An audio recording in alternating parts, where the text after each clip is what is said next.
અને એટલા માટે આપણે ત્યાં પરંપરા બનાવવામાં આવી કે જ્યારે વલ્લભકુળની આપણે આજ્ઞા લઈએ છીએ અને જે પ્રમાણેની આજ્ઞા લીધી હોય એ પ્રમાણેનો ક્રમ રાખો.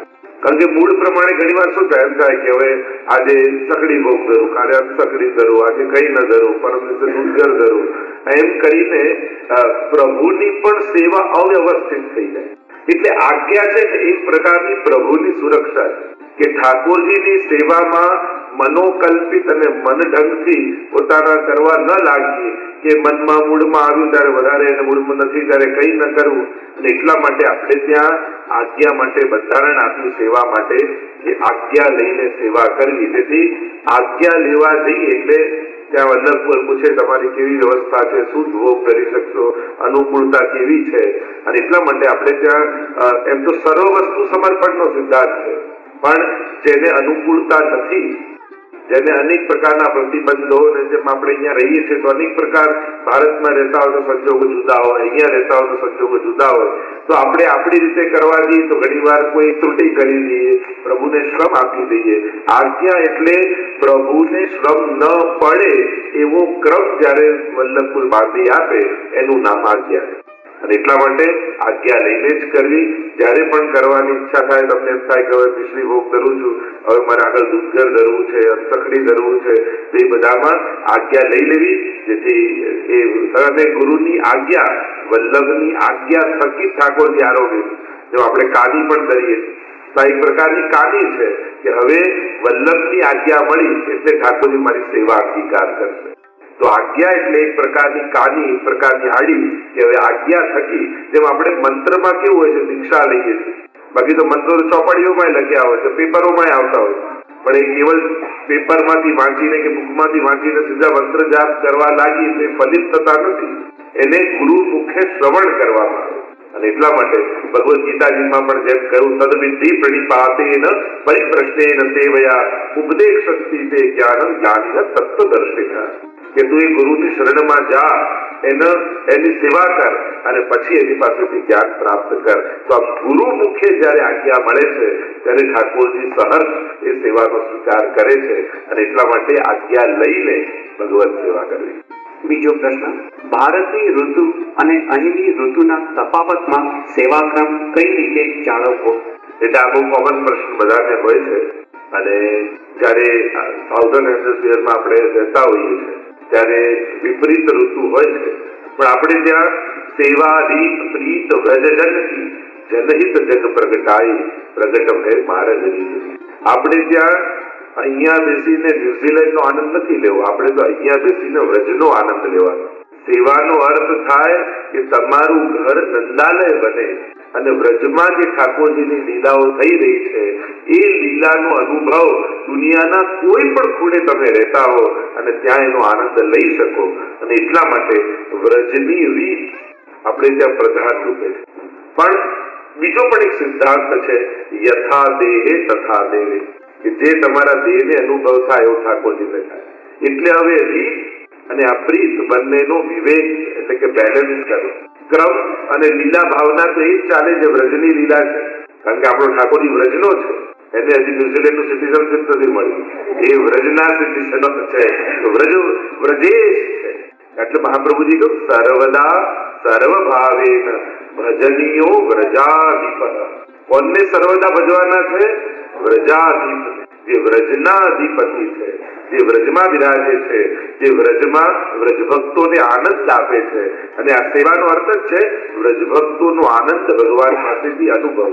એ સેવા કરતા જે વ્રજભક્તોને આનંદ આવતો એ સેવા કરતા કરતા આપણે અનુભવીએ એ સેવાનું પરમ ફળ છે. એટલા માટે ક્રમ બધો વ્રજ પ્રમાણે ચલાવવો, પણ વિવેક પણ રાખવો. જેમ ઉષ્ણકાળમાં અહીંયા શીતકાળ હોય, નાવાદીનો મનોસ્થિર ઠાકોર નજીક બાજુમાં પધરાવવા અને કુંડમાં ભરીને ખાલી નાવ અથવા કોઈ પ્રસાદી વસ્ત્ર ઠાકોરજીનું પધરાવી દેવું તો પણ એક વિવેક ચાલે. એવી રીતે ઉનાળો અહીંયા હોય ત્યાં શિયાળો હોય તો ગદ્દલ આદિ આવે, અહીંયા ઉનાળો ચાલતો હોય તો તકિયાની બાજુમાં ગદ્દલ પધરાવવું.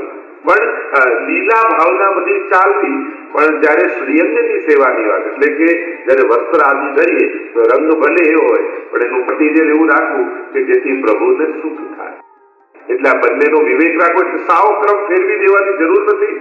ઋતુ બદલાય તો એમ તો ઘણીવાર ઇન્ડિયામાં પણ શિયાળા ટાઈમે કેવી ગરમી હોય પણ છતાંય શીતકાલનો જ ક્રમ ચાલતો હોય છે. એવું ઘણીવાર ઉનાળા ટાઈમે વરસાદ આવી જાય, થોડી ઠંડક થઈ જાય, પણ જે વ્રજનો ક્રમ છે એ જ ક્રમ પકડી રાખો, સાથે થોડો વિવેક રાખો, પ્રભુને શ્રમ ન પડે એવો વિવેક રાખીને સેવા કરી શકાય. ત્રીજો પ્રશ્ન, શું નહાતી વખતે યમુનાષ્ટક બોલી શકાય? હા, એટલે આપણે ત્યાં એવો ભાવ યમુનાજી માટે આપણે ત્યાં કહીએ છીએ કે જયારે સ્નાન કરીએ આપણે ત્યાં યમુના પાનની મહત્તા કહી છે. પણ સુરદાસજી આદિ પદોમાં પણ આવે છે, પ્રાથી જાણનાથ નાથ એવા ઉલ્લેખ પણ છે. એટલે કરી શકાય છે. સ્નાન કરતી એકવાર ભીંજાઈ જઈએ, સ્નાન કરી લીધું હોય અને પછી આપણે યમુનાષ્ટકમાં પાઠ થઈ શકે. સામગ્રીમાં બરાશ ક્યારે પધરાવાય? એટલે અચકડી સામગ્રીમાં દૂધમાં આપણે જયારે કરતા હોય અને શીતકાળ જેવો સમય હોય ત્યારે પધરાવે. પુષ્ટિ માર્ગમાં આરતી અને હિન્દુ માર્ગની આરતીમાં શું તફાવત છે? એટલે પ્રશ્ન થોડોક સુધારી દો. પુષ્ટિ માર્ગમાં આરતી અને મર્યાદામાં. હિન્દુ તો આપણે કહેવાય, હિન્દુ તો બધા જ છે, પણ હિન્દુ ધર્મમાં બે પ્રકારની પરંપરા ચાલે છે. એક મર્યાદા પ્રકારની એટલે કે વેદોક્ત જે પૂજા માર્ગ છે એ, અને બીજું પુરાણોક્ત જે સેવા માર્ગ છે એ. અને એટલા માટે ક્રિયાઓ ઘણામાં સરખું લાગે પણ એની ભાવના જુદી છે. જેમ ષોડશોપચાર, પંચોપચાર પૂજા થાય. તમે જયારે કોઈ પણ પૂજા કરવા બેસો ત્યારે બ્રાહ્મણાત્મા સંકલ્પ કરાવે, આહવાન કરાવે, એમાં નૈવેદ્ય ધરાવે, વસ્ત્રમુખ વસ્ત્રમ સમર્પયામિ નાણાછડી ધરાવે અને પછી પરિક્રમા આરતી બધું જ થાય. એ રીતે પુષ્ટિ માર્ગમાં પણ આરતી થાય છે. પણ મર્યાદા માર્ગમાં જયારે પૂજા હોય ત્યારે આરતી લેવાય, સેવા હોય ત્યારે આરતી નથી લેતા.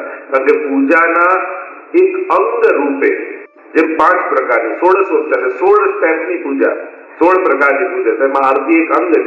અને પૂજાઓ જે ભાગવતજીની પૂજા કરતા હોઈએ તો એમાં આરતી હોય એ લઈ શકાય, કારણ કે એ પૂજા છે. પણ સેવા એટલે કે જ્યાં સેવ્ય એટલે કે જ્યાં દેવતા હોય ત્યાં પૂજા, અને જ્યાં સ્વરૂપ હોય ત્યાં સેવા. કારણ ત્યાં દેવતાનું આહવાન પણ થાય ને વિસર્જન પણ થઈ જાય. પણ અહીંયા સ્વરૂપમાં તો સદાય તમે પોઢાડી દો પછી ઠાકોરજી છે, એ જતા નથી રહેતા, એ સાક્ષાત પ્રભુ છે. તો ત્યાં પૂજાના ભાવથી આરતી થાય અને એ લેવાથી પૂજનનું ફળ મળે. પુષ્ટિ માર્ગમાં ભાવ બાલ ભાવ છે. અને એટલા માટે દીવો એ પણ ઠાકોરજી આગળ નથી કરતા. અને નાના બાળક આગળ દીવો રાખીએ તો મળી જાય. પણ આરતી પૂજા માર્ગમાં કે સેવા માર્ગમાં જયારે વ્રજભક્તો ઠાકોરજીના દર્શન કરવા આવે ત્યારે યશોદાજીને એમ થાય કે આટલા બધા દર્શન કરવા આવ્યા, મારા લાલનને કોઈની નજર ન લાગી. અને એટલા માટે પુષ્ટિ માર્ગમાં આરતી ઉતારવાનો ભાવ એ નજર ઉતારવાનો ભાવ છે. હવે કોઈને રાઈ રોડ કરીને નજર ઉતારો, ભાઈ થોડો પ્રસાદ થશે, એ તો ખૂણા ફૂકી જ દઈએ ને. અને એટલા માટે અહીંયા જે આરતી આપણે કરીએ છીએ એ નજર ઉતારવાના ભાવથી કરીએ છીએ, અને એટલા માટે આરતી લેતા નથી. તો આ બે ફરક છે. મર્યાદા માર્ગમાં પૂજાના ભાવથી થાય, અહીંયા નજર ઉતારવાના ભાવથી થાય. અને એટલે એ આરતી લેવાતી નથી અને બાજુમાં રાખી દેવાની. રોજિંદા કામકાજ અને દોડધામ વાળી જિંદગીમાં સેવા પ્રકાર કઈ રીતે જાળવવો? આપણે ત્યાં જેવો તમારી દિનચર્યા છે એ પ્રમાણે તમે આજ્ઞા લઈ અને સેવા કરી શકો છો.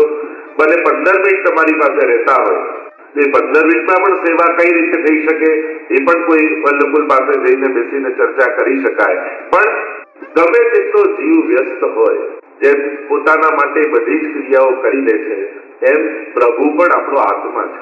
અને જેના થકી જીવન છે. આપણે બધા પુરુષાર્થ કરવા જઈએ છે, પણ અર્જુન પણ કૃષ્ણ રૂપી કૃપા વગર જીતી શકતો નથી. અને એટલા માટે ઠાકોરજીની કૃપા થકી આ બધા પુરુષાર્થો સિદ્ધ થવાના. અને એટલા માટે દરેક વ્યક્તિ સેવા કરી શકે છે. ગમે તેવું નાનું ઘર હોય, મોટું ઘર હોય, કેટલી અનુકૂળતા પ્રતિકૂળતા, પણ સેવા માટે મહાપ્રભુજીએ એવા સિદ્ધાંતો આપ્યા છે કે પ્રત્યેક જીવ માત્ર, આપણે વાર્તા સાહિત્યમાં તો વાંચીએ તો કેવા ઝૂંપડામાં વૈષ્ણવ રહેતા, એક જ ઝૂંપડું હોય, એક જ ઓરડો હોય ને એમાંય ઠાકોરજીની સેવા કરતા. તો વિચાર કરો એમાં આચાર વિચાર ક્યાં કેવો સચવાતો. આ તો બધું પાછળથી આપણે એટલી આચાર વિચારને મહત્તા આપી કે ભગવત સેવા છોડી દીધી. ખરેખર સેવા માટે આ બધું હતું.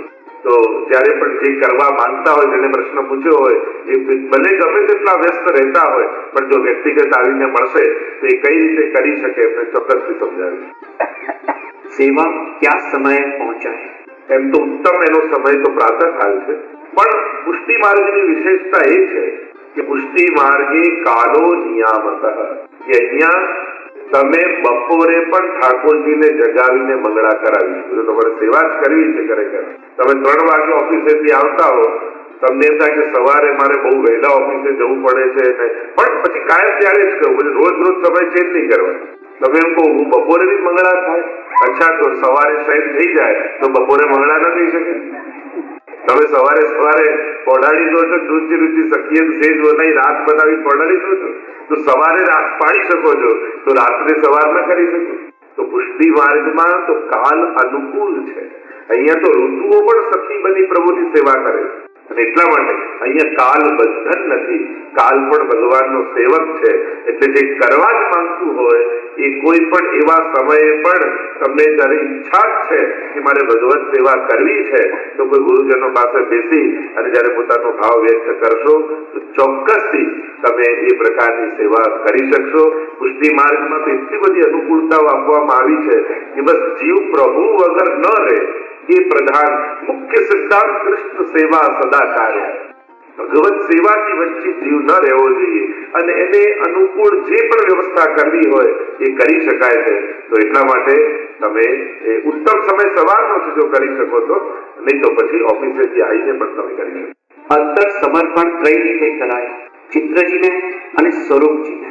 અત્તર આપણે ત્યાં ઋતુ પ્રમાણે જે સુગંધિત કહીએ છીએ એ પ્રમાણે સમર્પિત થતું હોય. જયારે શૃંગાર થઈ ગયા પછી આપણે જયારે સ્નાન કરાવતા હોય ત્યારે ફૂલેલ ચમેલીનું તેલ લગાવવામાં આવે અને જયારે શૃંગાર થાય પછી અત્તર સમર્પિત કરવામાં આવે. સૈયાજીમાં પણ અત્તર સમર્પિત કરવામાં આવે. પણ ચિત્રજી તમારે ત્યાં બિરાજતા હોય ત્યારે બહુ જ ધ્યાન રાખવું. જયારે ઘણી વાર લોકો બહુ જ ભીના કપડું કરી અને પછી સ્નાનનો ભાવ કરતા હોય એના ઉપર, પણ પછી શું થાય એ જલ ધીમે ધીમે જયારે અંદર જાય તો ધીમે ધીમે થોડા વર્ષોમાં પછી ચિત્રજી થોડા પેલા થઈ જતા હોય છે. અને એટલા માટે ખૂબ જ મને તો કોરા વસ્ત્રથી જ કરવું, આપણે એકદમ નીચોવીને પછી જ કરવું. અને અત્તર પણ આપ ઠાકોરજીને વસ્ત્ર ધરાવી દો અને પછી એ વસ્ત્ર ઉપર જ અત્તર લગાવવું અને એ રીતે અત્તર લગાવવું કે ઠાકોરજીના વસ્ત્રો ખરાબ ના થાય. તો દરેક વસ્તુ ઉત્તમ વસ્તુને પણ સમર્પિત કરવાનો ઉત્તમ પ્રકાર છે. આપણે ત્યાં દરેક વસ્તુને ભલે વસ્તુ ઉત્તમ હોય પણ સમર્પણ પણ ઉત્તમ હોવું જોઈએ. ગમે તેટલી સારી વસ્તુ બનાવી હોય પણ સિદ્ધ કરતા આવડી તો આરોગાવતા આવડી જોઈએ. ઠાકોરજીને ભોગ કઈ રીતે સજાવાય, દૂધઘર કઈ રીતે આવે, ચકડી કઈ રીતે આવે, સકડી કઈ રીતે આવે, એમાં કોર કઈ રીતે સાનવામાં આવે, અન્નકૂટ આપણે કરતા હોય તો એનો આખો ભોગનો ક્રમ કઈ રીતે સજાવાય, આપણે ત્યાં એનું પણ વિધાન. નહીં તો કોઈ ગમે તેટલું સારું બનાવ્યું હોય, મહેમાન ડાઇનિંગ ટેબલ પર બેઠા લો જમો, આમ કે તમને ભૂખ લાગે? પેલો તેમજ કે નાના ઘરે જમીને જાય છે. ભલે ગમે તેટલું સારું બનાવ્યું છે, ગમે તેટલો તમને એના માટે સ્નેહ છે, જો આપણે કે ભાવ છે તો ખાલી દિલ ચોખ્ખું હોવું પૂરતું નથી. મોટા ભાગના લોકો એક બહુ સારો એક્સક્યુઝ કરે, અમારું દિલ ચોખ્ખું છે એટલે અમારે કઈ કરવાની જરૂર નથી. મારું દિલ ચોખ્ખું છે ને મારે ક્યાં કઈ કરવાનું, એમ કરીને બધાથી બચે કે હું તો સેવામાં ન માનું, હું તો બધું મારું દિલ ચોખ્ખું છે, કોઈનું દિલ દુભાવતો નથી અને પછી મારે સેવા કરવાની શું જરૂર છે? અરે તું ઠાકોરજીની નજીક નથી જતો એ જ બતાવે છે કે હજી તારું દિલ ચોખ્ખું નથી થયું. નહીં તો દિલ ચોખ્ખું થયું હોત તો પ્રભુથી દૂર તો રહી જ નથી. હજી આપણું મન પ્રભુ તરફ નથી જતું. આ તો આપણે કહીએ છીએ મારું દિલ ચોખ્ખું, તારા પડોશી ખુદ તો ખબર પડે કેટલું દિલ ચોખ્ખું. તો આપણે આપણા સ્ટેટમેન્ટ આપી દઈએ એ ઉત્તર નથી. ગામ વાળા કે ત્યાંનું દિલ બહુ ચોખ્ખું છે ત્યારે સાચું. તો મૂળ વાત આ દિલ ચોખ્ખું કરીને ખાલી કહીને આપણે જે બચીએ છીએ, બધાથી દૂર ભાગીએ છીએ, એ પોતાની જાતને છેતરવા જોઈએ. તો કેવલ દિલ ચોખ્ખું એ પણ કામનું નથી. તમારી એ દિલ ચોખ્ખું છે પણ તમે વ્યવહારમાં ઉત્તમ છો એ પણ બહુ મહત્વ. અત્યારે લોકો બહુ કડવું બોલતા હોય, બહુ વ્યવહારમાં ખરાબ હોય એટલે કઈ શું કઈ બચીએ, પણ દિલમાં નતું બોલાઈ ગયું. અરે દિલમાં હતું એટલે જ બોલાયું, નહીં તો બોલાતા જ નહીં. આપણે જેમ બચવા માંગીએ અમારા દિલમાં નતું, ખાલી કહેવાય હતું એટલે જ કહેવાય. મૂળ વાત છે જો અભિવ્યક્તિ ઉત્તમ નથી તો ખાલી દિલ ચોખ્ખું પણ કામનું નથી. તમારા પાડોશી બાજુમાં રહેતો હોય તમને જરાય ન ગમતો હોય, પણ રોજ સવારે જયારે બહાર આવે ઓફિસે જવા, હા હેલો કઈ કામ હોય તો મને કહેજે, આમ કે તમે 4 વાત કરતા હો અને દિલમાં તો એમ થતું ક્યાં રહેવા આવ્યો. તો એને કોઈ પૂછે તારો પડોશી કયો, તો પેલો બધાને વખાણ કરે અને તમારો વ્યવહાર ઉત્તમ છે. એનાથી ઊંધું તમારું દિલ બહુ એના માટે લાગણી રાખતું હોય, પ્રેમ રાખતું હોય, પણ ક્યારે સારા ખરાબ પ્રસંગે એની જોડે વાત કરીને પૂછતા હતા હોય તો પેલો શું સમજે કે ક્યાં બાજુમાં રહેવા. વ્યવહારમાં ઉત્તમ નથી તો તમે ઉત્તમ નથી. એટલે અત્યારના સમયમાં શું ચાલ્યું છે, મારું દિલ ચોખ્ખું છે, મારે કોઈના માટે નથી, એટલે હું વ્યવહારમાં ગમે તેટલો ખરાબ થવું પણ મારું દિલ ચોખ્ખું છે. પણ દિલ ચોખ્ખું જોવા કોણ આવ્યું છે? આ તો આપણે જ આપણી જાતનું સ્ટેટમેન્ટ આપીએ. એટલે આવું કહીને બચનારા એ પણ પોતાની જાતને છેતરે છે. જો તમારું દિલ ચોખ્ખું હોત તો તમારો વ્યવહાર પણ ચોખ્ખો હોત, એ પણ ઉત્તમ હોત. એટલે ઉત્તમ વ્યવહાર પણ બહુ જ જરૂરી છે. અને એટલા માટે ધ્યાન રાખવું કે જયારે સામગ્રી પણ કરીએ તો એને ધરતા, સમર્પિત કરતા, એટલે ઉત્તમ ભાવને ઉત્તમ રીતે પ્રગટ કરતા હોય. જેમ સારું ચોખ્ખું દિલ એ કાચા સોના જેવું છે, પણ ઉત્તમ વ્યવહાર એ બનાવેલા દાગીના છે. કાચું સોનું કઈ પહેરીને ફરતા નથી આપણે, પણ એનો દાગીનો બનાવીએ ત્યારે એની શોભા આપણી વધે. એમ ઉત્તમ વ્યવહાર એ કાચા સોનામાંથી બનાવેલો ઉત્તમ દાગીનો છે જે આપણી શોભાની અભિવૃદ્ધિ કરે છે. અને એટલા માટે આજ પછી જો કોઈ એમ કહેતું હોય કે દિલ ચોખ્ખું છે મારે કઈ નથી કરવું, તો માનવું કે હજી ચોખ્ખું થયું નથી. એમ એકબીજાને નહીં કેવું, બધા પોતપોતાની જાતને સમજી લે. નહીં તો બીજાને સલાહ આપવામાં તો આપણે બધા ચતુર હોઈએ છીએ, બધાને યાદ અપાવતા હોઈએ છીએ, પણ આપણે આપણી જાતને સમજવી કે ક્યાંક હું મારી જાતને તો નથી છેતરતો. ઝાબીજી ન હોય તો ઠાકોરજી તેમાં પધરાવવા અથવા પધરાવીને લઈ જવા. બને તો ઝાંપીજી વસાવી લેવા જોઈએ. અહીંયા પણ ઘણી વાર ગાર્ડન મળતું હોય છે, એમાં પણ વાંસના ઝાંપી જેવા મળતા હોય છે, અને એની ઉપર વેલ્વેટનું કપડું ને લગાવી દો એટલે એક ઝાંપીજી જેવું થઈ જાય. અને એમાં પછી ગાદી તકિયા નીચે રાખી અને ઠાકોરજીને પધરાવી દેવા. પણ બહુ પ્લાસ્ટિકના કે સ્ટીલનો ડબ્બો પેક હોય એમાં ઠાકોરજી ન પધરાવાય. આવું વાંસનું જો મળે અહીંયા મળતું જ હોય છે તો એમાં પધરાવી અને એને ઝાંપીજી જેવું કરી દે. તુલસીની કંઠી કેટલી પહેરવી? પુષ્ટિ માર્ગમાં 2 મંત્રની દીક્ષા તમને આપવામાં આવે છે. એક અષ્ટાક્ષર અને બીજો પંચાક્ષર, જે ગદ્ય મંત્ર તમે લઈ. ગદ્ય મંત્ર જેમ કવિતા હોય એને પોએટ્રી કહેવાય અને લિટરેચર એ ગદ્ય કહેવાય. તો બ્રહ્મસ્વર મંત્ર જયારે આપણે બોલી તો પહેલા ગદ્ય લિટરેચર બોલી અને છેલ્લે 5 અક્ષરનો મંત્ર હોય. તો 2 મંત્રની દીક્ષા આપણને થાય છે. એટલે દરેક બ્રહ્મ સંબંધી વૈષ્ણવે 2 કંઠી ગળામાં પહેરવી. અને 2 મંત્ર એટલા માટે પ્રભુ 2 રૂપમાં છે, નામ અને સ્વરૂપ. તો નામ લેવાનો અધિકાર અષ્ટાક્ષર મંત્રથી મળે અને સ્વરૂપ સેવાનો અધિકાર પંચાક્ષર. દીક્ષા એટલે સાધના કરવાનો અધિકાર, ભક્તિ કરવાનો અધિકાર આપણને પ્રાપ્ત થાય છે. કારણ કે આપણું તન મન ધન બધું લૌકિક છે. તો લૌકિક વસ્તુથી અલૌકિક એવા પ્રભુને કેમ રીઝવી શકાય? પણ જયારે બ્રહ્મ સંબંધ લઈ આપણે બધું સમર્પિત કરી દઈએ છીએ, એટલે કે પ્રભુને ધરી દઈએ છીએ, એનો ભગવાન જોડે સંબંધ કરાવીએ છીએ, અને ભગવાન જોડે જેનો સંબંધ થાય એ પછી લૌકિક રહેતું નથી. એટલે કે હવે આપણું ધન પ્રભુની પ્રસન્નતાનું કારણ બનશે, હવે આપણો દેહ ઠાકોરજીને લાયક થયો, હવે આપણું મન પ્રભુને પધારવાને લાયક થયું, કારણ પ્રભુને સમર્પિત થયું. તો આ 2 મંત્ર અષ્ટાક્ષર અને પંચાક્ષર, એમાં પણ મોટા ભાગના લોકો ખોટું બોલતા હોય છે, ખોટું લખતા હોય.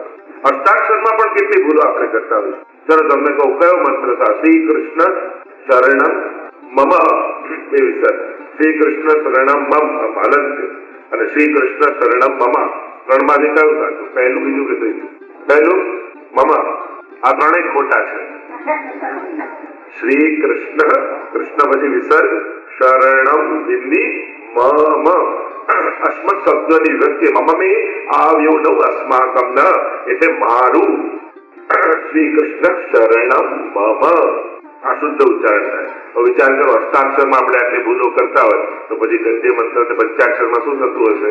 ક્યારેક એવું પણ કરવું જોઈએ કે ક્યારેક કોઈ વલ્લભ પધારે ત્યારે બધા જ અપરસમાં ભેગા થઈ, અને કેટલા વર્ષો પહેલા તમે બ્રહ્મસંવત મંત્ર દીધું હોય અને યાદે ન હોય પણ બોલતા પણ ના આવડતું હોય તો એકવાર બધા અપરસમાં ભેગા થાય અને ઠાકોરજી આગળ આ રીતે ગદ્ય મંત્ર આપણે બોલતા શીખીએ તો શુદ્ધ ઉચ્ચારણથી આપણને આપણો દીક્ષા મંત્ર એનું સ્મરણ થાય.